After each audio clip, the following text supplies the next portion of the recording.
Hey guys, Telegram Sam here. If you don't already know, I have an Instagram. It's telegram_Sam_vinyl. So if you're on Instagram, check me out on there. But for this week's video, I'm just doing a recent vinyl pickups, just some things that I've grabbed over these last 2 weeks. Actually, I got all the records I'm about to show right after I filmed my last recent vinyl pickups. Me and my co-worker decided to hang out, and she is a big antiquer, and she knows like I collect records and some like other old stuff. So we went to this really big antique store. I don't remember what it's called. It's somewhere on like the north side of Portland. And I wasn't finding a lot of records. It was all just like Judy Garland, Frank Sinatra, nothing that really catches my eye. And then like right before we're about to leave, I saw this huge rack that was just filled with records, and it was all just like honey. It was just all gold, and I really had to control myself because I had like a stack of stuff that I pulled out from that rack that was like this big, and I just kind of fine-tuned it and kind of just picked some of the stuff that I don't see that often, or I just don't have a lot of in my record collection. So yeah, this might be my new honey hole. I'm probably gonna have to go back there either this week or next weekend because there's just so much stuff I left behind that I'm like still kicking myself about that I didn't get. But yeah, this is what I got from there. First off, we got the best of Booker T and the MGs. This is original 1968 U.S. press. I would describe Booker T and the MGs as like instrumental jazz, funk, soul. They were the Stax Records house band. They played on records for Otis Redding, Wilson Puckett, Sam and Dave, Bill Withers. Just as amazing pre-funk soul jazz band. I do have Green Onions by them, but I don't have anything else besides that. And this ranges from 1962 to 1967, so this has a lot of songs on it that I'm not really that familiar with, and there's no such thing as too much Booker T and the MGs in your record collection, so. And then this one just came on the classic red-green Atlantic label. And then next up, we got Solid by Mandrill. I had just blind bought their self-titled album probably like 4 or 5 months ago, and I just really loved it, and I saw this, and I of course had to pick it up. This is an original 1975 U.S. press, and I would describe Mandrill as a great funk soul band, really killer, a lot like, they have a similar sound to like War. But this was their 6th album and the first album they did with United Artists. This one just came on black vinyl with the tan United Artists label. And then next up, we got something that I've been looking for a really long time. I love this band. This is Are You Ready by Pacific Gas and Electric. Pacific Gas and Electric are an amazing rock, soul, blues band. It's funny because in my last recent vinyl pickups, I got the soundtrack to Death Proof, which has their song Staggerly on it. That's from this record, so it's like, oh my god, like what a coincidence. This is the original 1970 U.S. press. This was a band that was founded in LA, and it has members from James Gang. It has Glenn Schwartz on guitars from James Gang, and Frank Cook, who was in Canned Heat, and Charlie Allen is such an amazing, underrated rock blues singer. This album's amazing. I hate this album cover, but man, this is a killer record. And this one just came on black vinyl with the classic red Columbia label. Then I'm always bitching and complaining about how I never find War, and I still haven't found one of their albums, but I will take this. This is War's Greatest Hits. This originally came out in 1976. This is a U.S. press. I mean, if you don't know who War is, get your life right. They're just so amazing, classic band. But this has, Cisco Kid, World is a Ghetto, Me and My Baby Brother, Why Can't We Be Friends, Lowrider, just all their great early classic songs on it. I'd say if you're not the biggest fan of like 70s rock and you don't like War, that's just like an easy album to get, to be like, oh, I have like all of War stuff. They just came on this orange and red Cloudy United Artists label.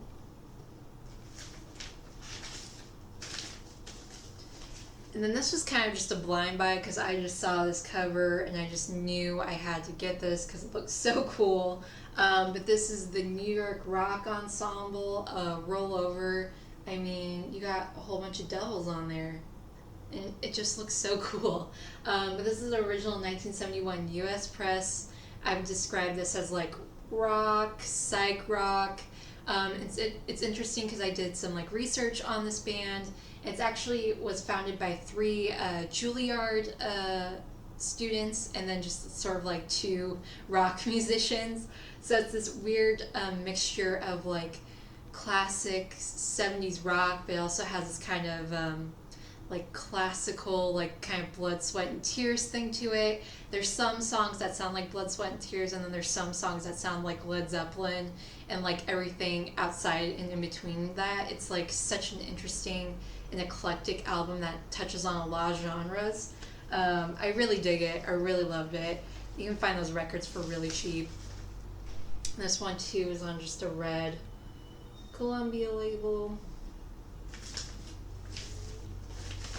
And another thing I've been looking for a really long time. This is Heavy Weather by Weather Report. This is the original 1977 US press. I would say this is jazz, mainly jazz, but has a bit of a rock sort of fusion thing to it. And the reason I've been looking for this for so long is that this has the amazing bass player Jaco Pastorius on it. If you don't know who Jaco Pastorius is, there's an amazing documentary, I think it's literally just called Pastorius, about him. He did a lot of work with this band, Weather Report, that also has Billy Shorter on it, who's an amazing saxophone player as well. But he worked with Weather Report, and then he released 1 or 2 solo albums, I think, and then he also did some work for Joni Mitchell in the 80s before, unfortunately, his alcoholism became really bad, and he died not long after, I think in the late 80s. But he completely revolutionized bass playing.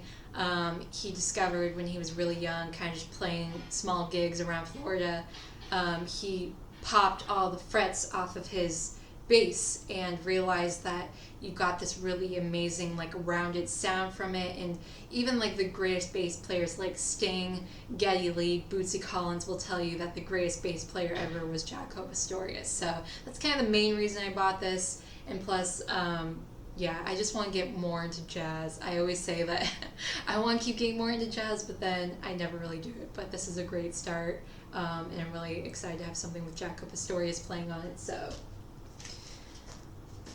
and then again, this one is just on the red Columbia.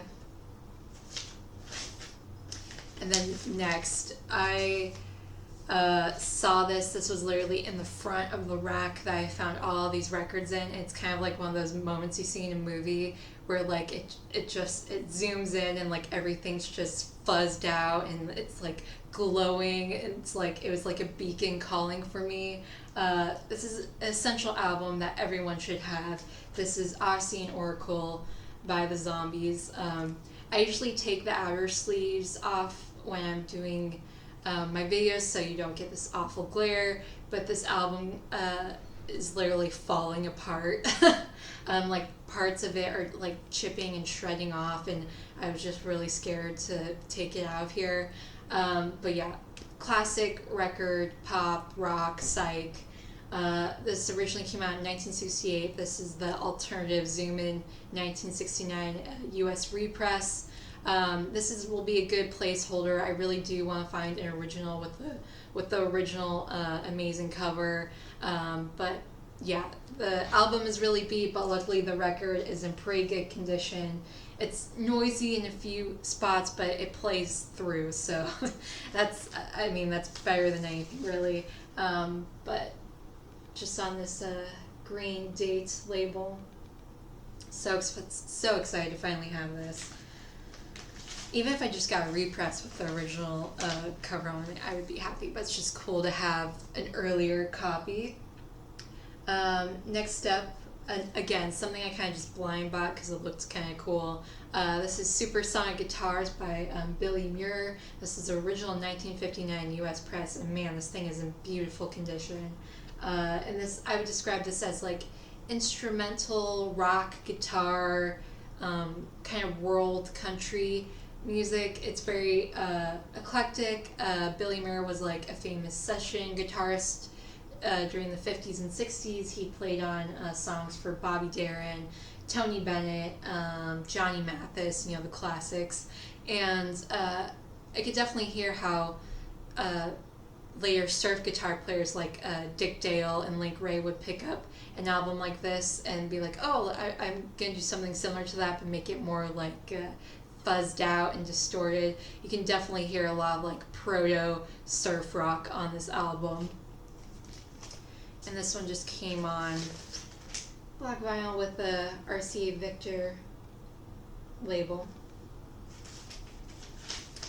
And then this is, again, one I just picked up because the cover looked really cool. But this is Strikes by Blackfoot. This is an original 1979 US press. I would describe this as southern rock, classic rock. This was their third studio album. I would describe their music as like Leonard Skinner meets like Bad Company. It definitely has that like southern rock twang to it, but it also has sort of that classic sort of commercial rock 70s thing going on. I really liked it. I liked a lot of the songs that were on this. And actually the singer and guitarist from this band, Ricky Medlock, would go on to play guitar for Leonard Skinner, and he actually still plays guitar with Leonard Skinner to this day, so that's pretty cool. And this one just came on the gray and purple Echo label. And then next up, I don't really know how I feel about this album because I have listened to it, but this is Mistrial by Lou Reed.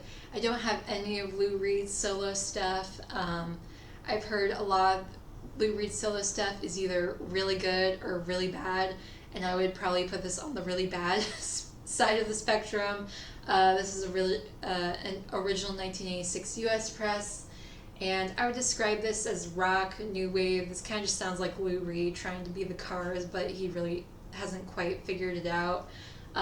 This was his 14th album. Yeah, you can kind of tell like he kind of just didn't put a lot of effort into this album. I don't know if this will stay in my collection just because I just really don't like it. I love Lou Reed and I love all the other solo stuff I've heard from him, but this record just does not work for me. So probably at the end of the year when I do my usual records purge and I go through all my records and decide what to keep, what not to keep, I don't think this will survive that. So yeah, don't know. I might have to re-listen to it, but from my first listen, I wasn't really that big of a fan of it. This one just came on an RCA Victor label. And last but not least, this is probably my favorite thing I picked up from there. This was something I knew nothing about, but when I put it on my turntable, I just like fell in love with it. This is Crasher Party by the Shindiggers. This is an original 1986 Australian press. I would describe this as rock, surf, garage sort of sound. This originally came out in the 80s. I couldn't find a lot of information about the band Shindiggers besides that I think they formed in 1983. Were kind of mainly doing work in the early to mid 80s, and then kind of fell off and then put out another album in 1996, and that was kind of just like it. But I really love this album. This is like if you mix the Replacements, like that sort of 80s like indie pop thing that the Replacements were doing, but you mixed it with like this early 60s surf rock of like the Trashmen or like the Tornadoes. I just really love this. I listened to it this morning and I'm like, oh my god, I am obsessed with this band. It's on this really cool, like, private press Australian label called Waterfront. It's funny because this was probably the cheapest record I bought there. I think this was like $4, and this is actually the most expensive record. I mean, no, it's not that expensive. It's like a $20-$30 record on Discogs, but it's just, I'm like, how have I never heard about this band or heard anyone else talk about them? They're really great, and I really dig their sound.